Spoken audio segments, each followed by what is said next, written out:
Hola, bienvenidos a COVID-19, la semana en América, el espacio de France 24, en el que hacemos un resumen de las principales noticias que han acontecido en nuestro continente relacionadas con la pandemia del coronavirus. Vamos a dar un vistazo a los temas de los que hablaremos en el programa de hoy. Vamos a hablar de las medidas de apertura que algunos países en el continente americano han empezado a instaurar y les permite un retorno parcial a la actividad social y económica. También hablaremos de la situación que se está viviendo en los centros penitenciarios en algunos países como Colombia, Venezuela y Perú, en donde los reclusos piden mejores medidas para evitar muertes por contagio del COVID-19. Y en nuestros consejos médicos hablaremos de la importancia de remitirse a la información médica oficial y no hacer caso a las cadenas de mensajes o recetas caseras para combatir el coronavirus. Todo esto lo veremos en unos minutos aquí en nuestro programa. Vamos directamente a la información. Varios países de América comenzaron ya a relajar, digámoslo así, con mucha cautela las restricciones impuestas a la economía, también a la industria y a la cuarentena que fue impuesta a los ciudadanos. Medidas de emergencia que fueron adoptadas, como sabemos, para combatir el avance del COVID-19. Alrededor de 10 países han comenzado esta apertura que involucra la reactivación económica y la vida social, aunque las medidas dependen de cada caso, de cada gobierno y de cómo afrontaron inicialmente esta emergencia. Veamos, por ejemplo, el caso de América del Norte. Allí Canadá comenzó a flexibilizar el confinamiento de los ciudadanos, sobre todo en las grandes ciudades como Toronto, Ottawa, Montreal y Vancouver. También dependiendo de la provincia canadiense, ellas pueden eliminar un poco las medidas de acuerdo a los casos que tomaron para poder evitar la expansión del COVID-19. Estados Unidos dio unos lineamientos federales, pero los estados como por ejemplo Florida, también el estado de Missouri, Nebraska y Carolina del Sur y también Virginia Occidental dieron algunos pasos propios para la apertura. No todo el país ha dado inicio a esta eliminación de las medidas. California y el estado de Nueva York decidieron esperar hasta el 15 de mayo para empezar a reabrir la economía. En el caso de México, el foco está en la capital, en la Ciudad de México, que también espera el pico de contagio y pese a ser uno de los últimos países en adoptar medidas, ya comenzó también el proceso de apertura. No muy lejos de allí, en Guatemala, aquí en el inicio del norte de Centroamérica, más de 50 días de cuarentena tuvieron que padecer allí los habitantes de este país, con un pico de contagio que está previsto para el mes de junio. El país reactivó sectores, aunque el transporte público se mantiene todavía suspendido. Costa Rica, que fue el primer país de la región de Centroamérica en anunciar un regreso limitado a las actividades, aunque siguen las fronteras cerradas, se impide también el ingreso de los turistas, dado que el pico de contagio está previsto para el mes de julio. Demos un vistazo a la zona de Sudamérica, allí Ecuador, que ha tenido un alto número de casos de contagio y de víctimas que desbordaron incluso el sistema de salud ecuatoriano, comenzó con mucha cautela una nueva etapa y pasó del aislamiento al distanciamiento social, lo que renueva las medidas de movilidad para las personas, todo esto bajo unos parámetros estrictos de seguridad sanitaria. Aún así, el gobierno estima que sigan aumentando las cifras relacionadas con la pandemia. Por su parte, Colombia, un poco más al norte de la región, allí diferentes sectores de la economía como la construcción y la manufactura, también algunos sectores del comercio han comenzado ya sus actividades, se mantiene el confinamiento para los ciudadanos, el cierre de las fronteras y también la suspensión de los vuelos. En Paraguay dieron inicio a la primera fase de la denominada cuarentena inteligente, que flexibiliza las medidas de confinamiento y activó ya cerca del 50% del sistema productivo de ese país suramericano. Según diferentes análisis, Brasil está todavía muy lejos de alcanzar el pico en las regiones y sobre todo en el estado de Amazonas. Allí están repuntando, en el estado de Amazonas, que es en el norte del país, están repuntando los casos de contagio y de fallecidos. Hay que tener el foco puesto en esta zona del país para las próximas semanas. Sin embargo, algunas ciudades y estados han comenzado a abrir sus economías, pero por ejemplo São Paulo, que es el foco de la pandemia en Brasil, postergó esta posibilidad de relajar las medidas sin dar todavía una fecha estimada. En Argentina comenzó la cuarentena ajustable, un nuevo modelo de confinamiento que flexibiliza las medidas, pero pueden ser reversadas, esto si el gobierno lo considera necesario ante un repunte de los contagios y de las muertes. En el siguiente reportaje le damos un vistazo a otros países de la región. Veamos. Poco a poco, varios comercios en Chile empezaron a reabrir sus puertas. El presidente Sebastián Piñera anunció el descongelamiento gradual de la economía. Se decide la apertura porque están sumamente ahogados y desesperados. Hay que pensar que detrás de cada locatario hay gente que trabaja con ellos, hay una familia. Entonces se decide hacer esta reapertura con un protocolo de seguridad en lo sanitario estricto. El gobierno chileno rechazó decretar el confinamiento nacional, optando por cuarentenas selectivas y estratégicas. Mientras tanto, en México serán las autoridades sanitarias del país los máximos árbitros de la reapertura de la economía. El proceso que México está siguiendo en tiempos tiene su propia dinámica y está determinado por el Consejo de Salubridad General, por las decisiones del señor presidente y las propuestas que ha hecho el sector salud. Eso es lo que va a guiar la acción de México. El gobierno de López Obrador prepara un calendario para que los fabricantes de automóviles puedan retornar a sus labores a partir del 4 de mayo. En Brasil, el presidente Jair Bolsonaro defiende la recuperación de la actividad económica a toda costa. El mandatario piensa en relajar las medidas con la reapertura de empresas y salidas a lugares públicos, pero los gobernadores de los estados con más contagios se rehúsan a reabrir el comercio. Y en Perú se espera la reapertura luego de una cuarentena de casi 2 meses. Haciendo también un análisis comparativo con la realidad de otros países que en esta etapa de la epidemia ya comienzan a reactivar su economía. También nosotros tenemos que, con responsabilidad, tenemos que comenzar a reactivar algunas actividades. La reactivación de actividades se hará de modo gradual en América Latina, en donde el 54% del empleo total corresponde a trabajos informales. Son cerca de 158 millones de personas que trabajan en estas condiciones. Y para ampliar este tema vamos a conversar con algunos de nuestros corresponsales, con nuestras corresponsales específicamente en Canadá, Costa Rica y en Paraguay para conocer más detalles de las medidas adoptadas allí para la apertura. Vamos a comenzar con Rebecca Ward en la ciudad de Montreal, en Canadá, para conocer más detalles. Bonsoir, Rebecca, ¿y qué medidas destacadas adoptó allí el gobierno del primer ministro Justin Trudeau? ¿Y cómo será esa reapertura de la vida económica y social en Canadá? Pues buenas noches. Canadá comenzó el proceso de cierre del país a mediados de marzo y pues cerró las fronteras a la mayoría de los viajeros y a las provincias cerraron negocios no esenciales. Pero cada uno tomó sus propias decisiones sobre cómo y cuándo comenzar políticas de aislamiento. Y pues cada provincia tiene un plan propio de reapertura gradual.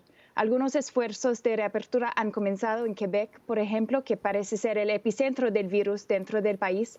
Ciertos establecimientos no esenciales abrieron el 4 de mayo. El sector de construcción y las escuelas primarias siguen en las próximas semanas y la gobernación ha rastreado el calendario de la reapertura para Montreal debido a la situación allí. Las provincias han incluido sectores diferentes en su primera ronda de apertura, pero algunos ejemplos incluyen cirugías selectivas, museos, industrias, pesca y caza. Eso en cuanto a Canadá. También está con nosotros Cindy Regidor, corresponsal de France 24 en San José, en Costa Rica. Este es un país que llama la atención por su robusto sistema de salud, si lo comparamos con el resto de la región de América Latina, y le ha servido para hacer frente a esta crisis sanitaria.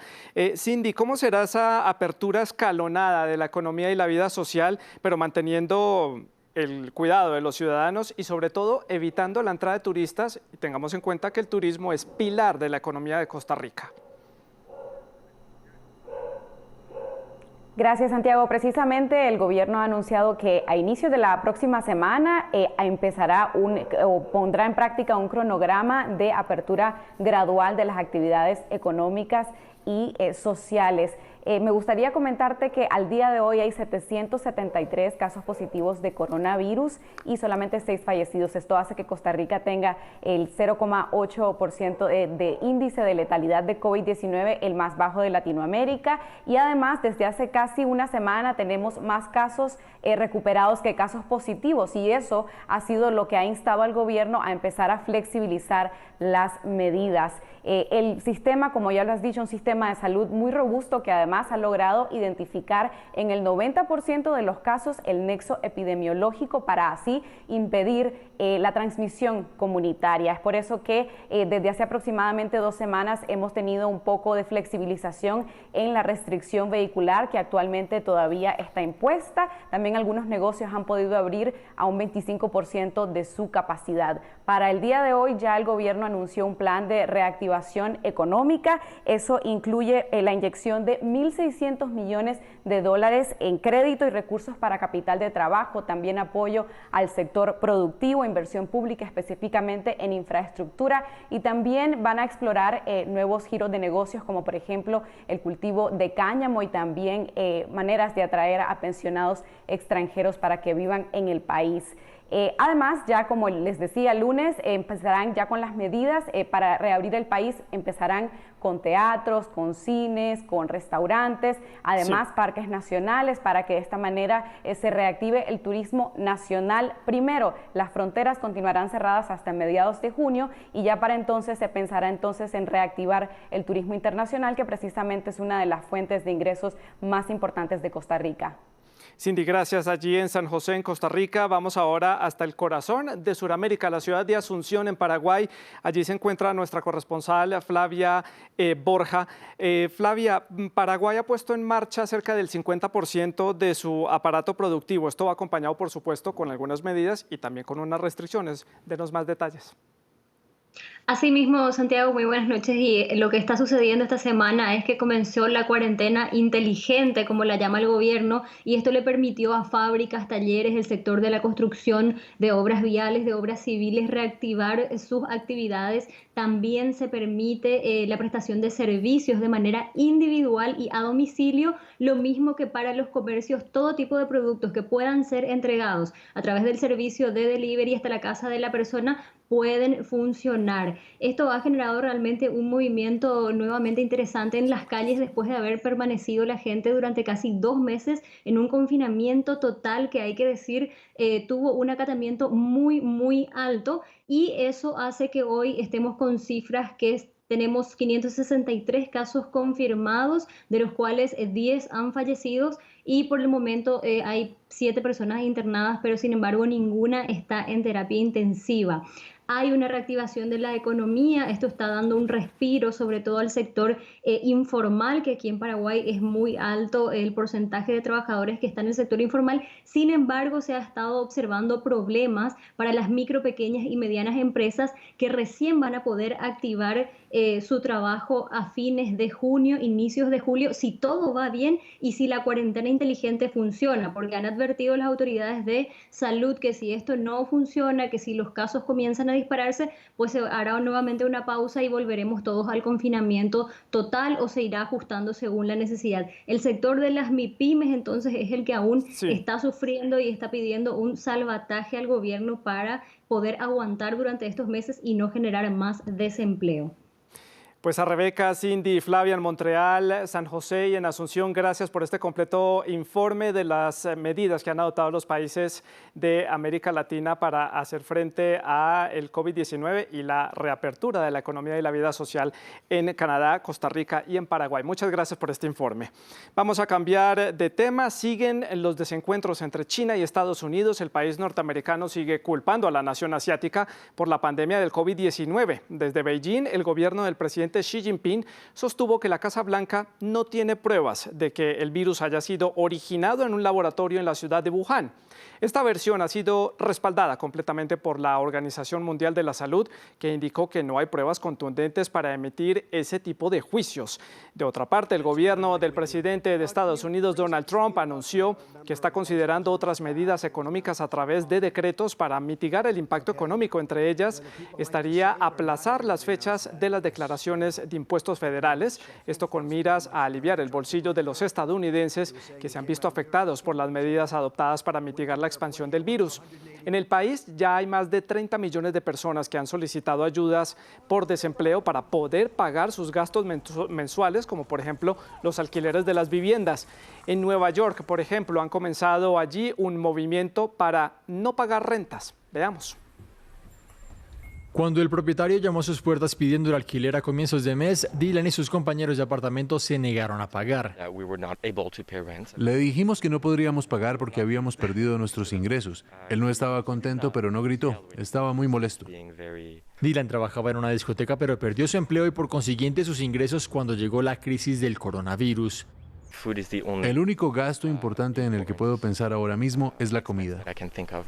En Nueva York, miles de personas se unieron al movimiento de huelga de renta titulado Cancel Rent. Es algo que no se ha visto en la ciudad desde la Gran Depresión. Algunos propietarios como Mario Salerno le dijeron a sus inquilinos que no tenían que pagar su alquiler durante la crisis. Mario tiene un taller en Brooklyn y renta cerca de una docena de apartamentos.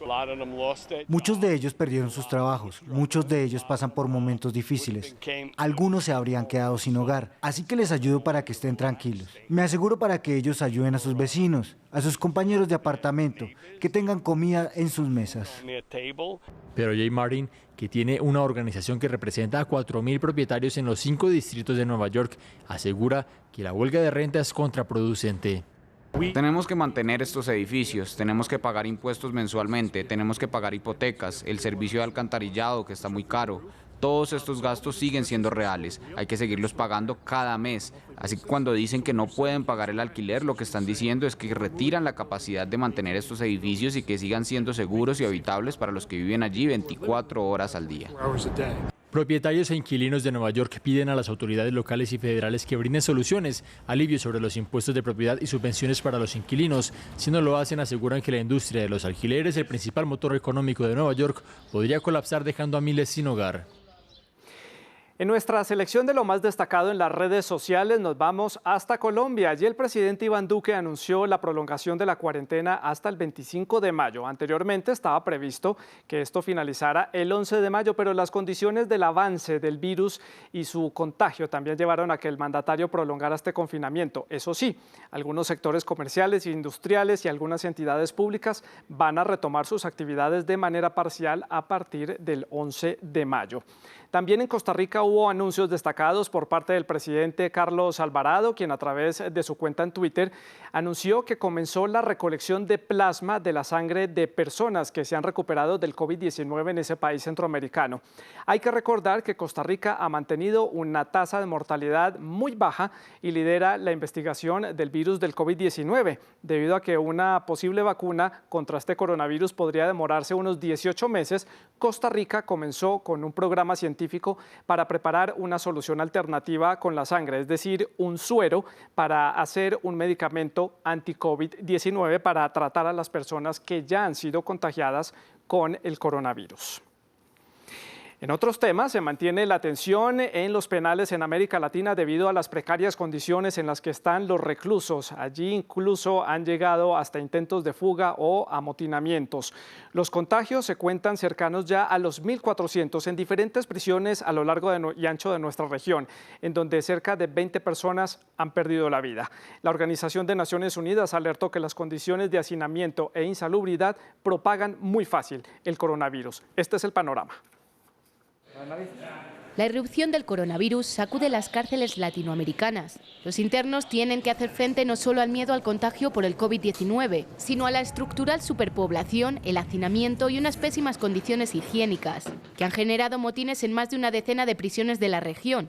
Naciones Unidas alertó de que estas condiciones son propicias para la expansión del virus. Las condiciones en muchas prisiones de la región de las Américas son profundamente preocupantes. Los problemas estructurales preexistentes como el hacinamiento crónico y las condiciones antihigiénicas, junto con la falta de acceso adecuado a la atención de la salud, han permitido la rápida propagación del COVID-19 en muchas prisiones del continente. Los intentos de fugas masivas y los amotinamientos dejan más de 80 muertos en toda la región, desde Colombia hasta Brasil, Venezuela, Argentina, Perú o México. Los reclusos dicen basta y exigen a los gobiernos de sus países pruebas para detectar los contagios y mejores garantías sanitarias, puesto que el brote traspasa también las rejas de los centros penitenciarios. Son seres humanos, tienen derecho, no son animales para que se mueran adentro. Adentro es una bomba de tiempo, porque no somos animales, que tengan compasión, que dejen traer medicamentos. Es lo que pedimos, medicina para su salud. Según el Banco Interamericano de Desarrollo, el 20% de las cárceles de América Latina no tienen acceso al agua potable regularmente, y el 40% de los internos duermen en el suelo. Unas condiciones que impiden cumplir dos reglas básicas contra el virus: la higiene y el distanciamiento físico. Y siguen aumentando los casos de contagio y también de fallecidos en Ecuador. El gobierno ahora centra su estrategia en aumentar el número de pruebas practicadas a diario, sobre todo en los centros urbanos como la ciudad de Guayaquil, que es el foco de la pandemia en ese país suramericano.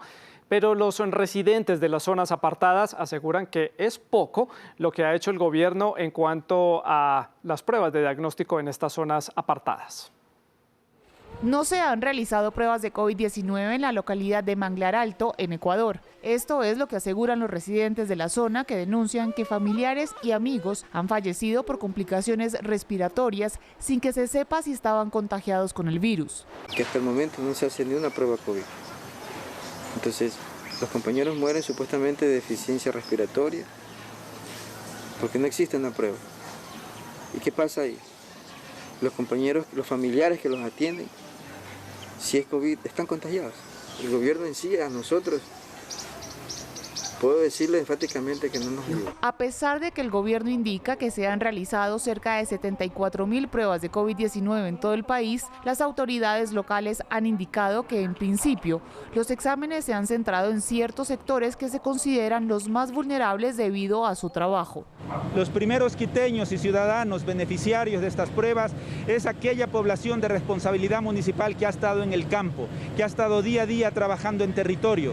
Este grupo de personas obviamente serán Maceo, será Agua Potable, será la Agencia Metropolitana de Tránsito, será la Agencia de Control, la Agencia de Mercados. De acuerdo con el último informe de las autoridades ecuatorianas, cerca de 1.400 personas han perdido la vida por COVID-19 en el país y se estudian unos 1.500 decesos que podrían haberse producido por la enfermedad. La provincia de Guayas continúa siendo la más afectada. Allí se han producido el 62% de los contagios.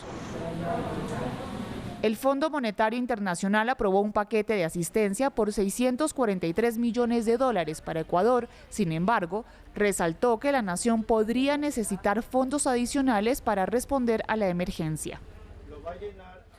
Las comunidades indígenas de países como Brasil, Perú, Ecuador, Colombia y México han hecho un llamado a sus respectivos gobiernos reclamando atención médica y alimentos en las zonas remotas donde se encuentran. Algunos de estos grupos han alertado de su posible extinción si no se toman medidas. Desde las zonas más remotas en América Latina, las comunidades indígenas denuncian el abandono de sus gobiernos en medio de la crisis sanitaria por el COVID-19. En Brasil, Banda Ortega de la etnia Huitoto recorre una zona instalada cerca de Manaus para vigilar la salud de los ancianos. Estoy monitoreando a más de 40 personas en la comunidad y 5 casos más graves que son ancianos que tienen hipertensión, diabetes. Muchos no toman medicamentos porque no pueden ir a buscarlos. En Ecuador, a lo largo de la frontera con Perú, reside la nación Siecopay. Decenas de sus integrantes huyeron hacia la selva amazónica para protegerse. Temen que su comunidad de más de 700 habitantes pueda desaparecer, pues dicen que ya se han confirmado al menos 15 casos de contagio y 2 ancianos han muerto con los síntomas del virus. En los siglos anteriores, nuestra nacionalidad, nuestra nación, ha sido víctima de este tipo de enfermedades. Hoy no quisiéramos que pase lo mismo. Algunos recurren a medicinas ancestrales y otros al interior de la Amazonía peruana se las ingenian para cuidarse y tomar sus propias medidas. Hemos tomado una decisión en cerrar nuestra comunidad para que nadie ingrese y puedan contagiarnos con este virus que está afectando en todo el mundo. Pero no todas las comunidades pueden darse el lujo de respetar el confinamiento. El hambre obligó a integrantes artesanos de las distintas etnias que viven en Ciudad de México a salir a la calle y reactivar el antiguo trueque, productos por alimentos, pero se toparon con la soledad de la gran urbe. De hecho, sí nos resguardamos la cuarentena, pero ya no pudimos resguardarnos más tiempo, ya que se alargó y tuvimos que salir a buscar una forma de ayudarnos y ayudar igual a los demás. Incluso la falta de productos de higiene y hasta el transporte hacia centros donde puedan recibir atención agrava la situación en contra de estos pueblos históricamente afectados por virus procedentes del exterior. Colombia, Perú y Panamá impusieron restricciones a la movilidad de acuerdo al género, todo esto con el objetivo de evitar la propagación del COVID-19.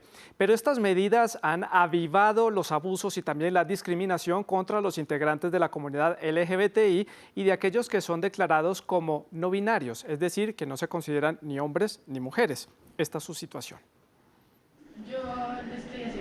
Salir a comprar víveres se ha convertido en un tenso recorrido para Alice Nicolette Rodríguez.